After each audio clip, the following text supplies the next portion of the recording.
Somebody once said, if someone hands you $1 million, best you become a millionaire so you get to keep the money.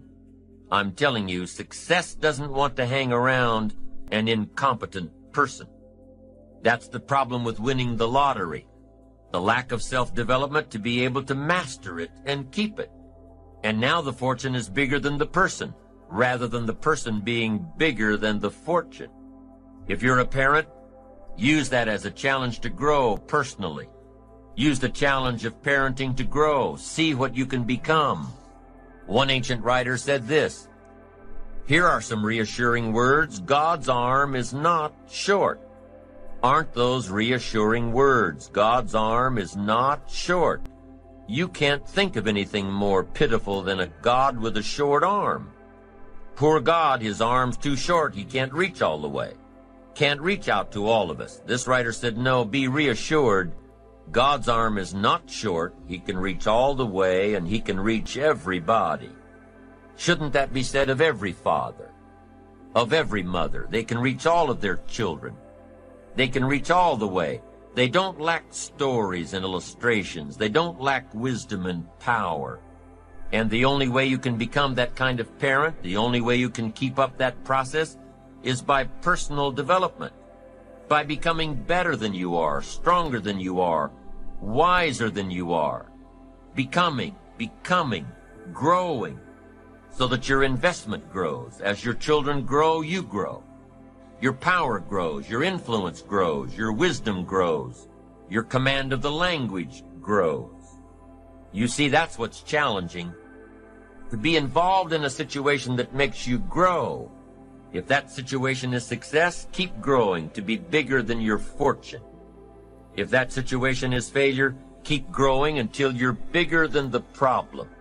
Keep growing, keep becoming, keep doing it until. Now, there are two qualities that can increase your chances of success. Two very important qualities. Number one, patience. Number two, persistence. Let's talk about patience for a moment. Patience is what? Learning to handle the passing of time. Now, once you've had an appetite for success and you start going for it, now you've got to learn to handle the passing of time. Here's why. It takes time. It takes time to build a corporate work of art. It takes time to build a symphony orchestra with flawless music and harmony that sends you on flights of ecstasy, to be remembered long after the orchestra has shut down and the lights have gone out. It takes time to put harmony together. It takes time to build a life. It takes time to build an enterprise. It takes time to get through school. It takes time to develop and grow.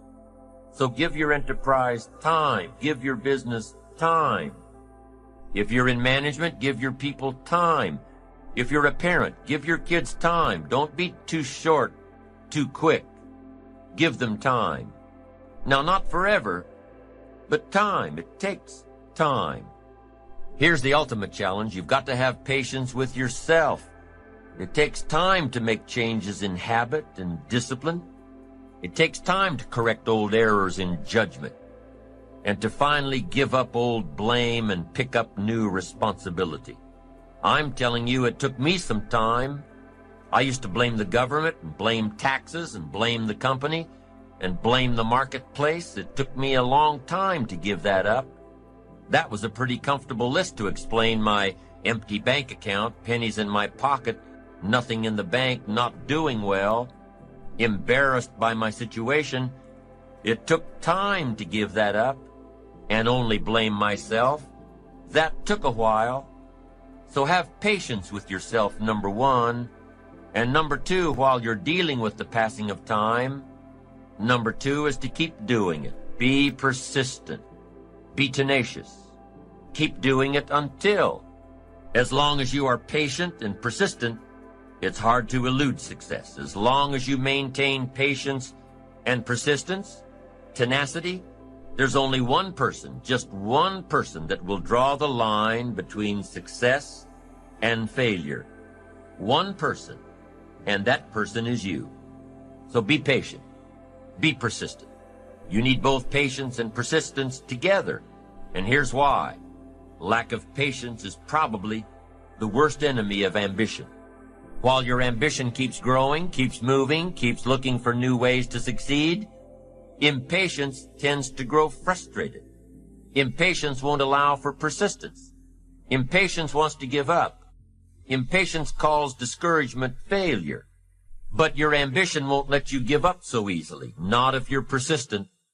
What others may call failure, ambition calls a learning opportunity, a chance to make adjustments along the charted course to success. Ambition knows something else too. Ambition knows that the longer the achievement is in coming, the more valued it is. So let me give you a few aspects of patience, some examples that might help illustrate just how valuable it is.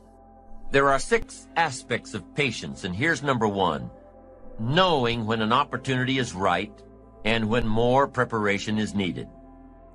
Let's say you're opening up a restaurant specializing in fresh seafood.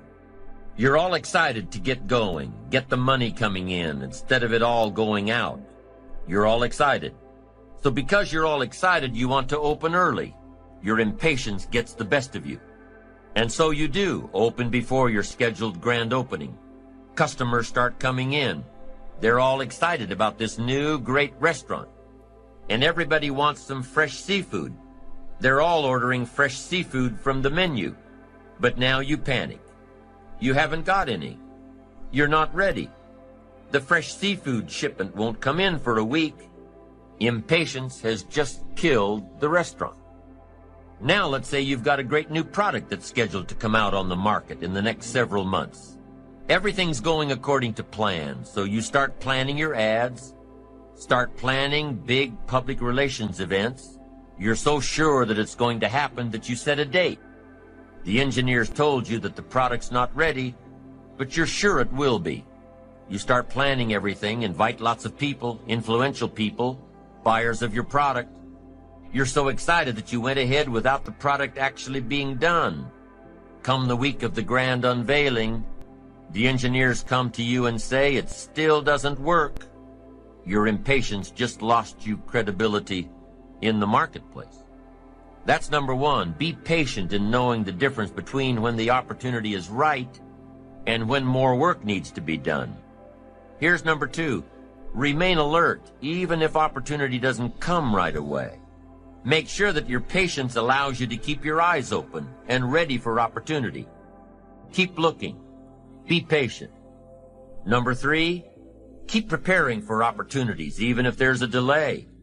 Even if things aren't going just the way you think they should, keep your disappointments at bay and keep getting ready for opportunities.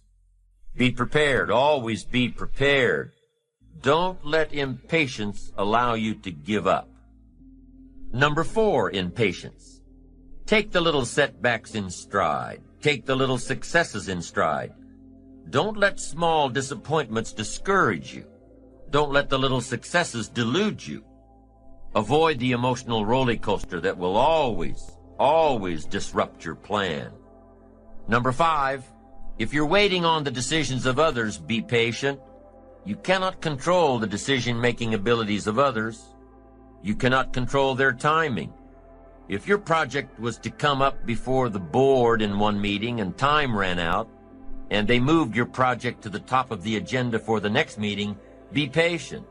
Don't be frustrated about what you have no control over. And number 6, take a vacation from your ambition. If you've been working day after day, week after week, month after month without a break, take a vacation from your ambition. The patient person, secure in their ambition, knows that the drive and ambition will still be there, even after some time off. As a matter of fact, with some time off, the ambition will have a stronger pull than ever when you come back to it. Persistence is patience in action. Persistence is creative, always looking for new opportunities. Persistence is courageous. It doesn't give in to fear. Persistence is hopeful. It doesn't let discouragement through the door. Persistence is positive. It keeps you on track with your plans and your goals. And the last thing that persistence is cheerful. Not gloomy, cheerful. Persistence knows that gloom and depression and disappointments waste energy. Cheerfulness creates it. Patience and persistence are both required for success.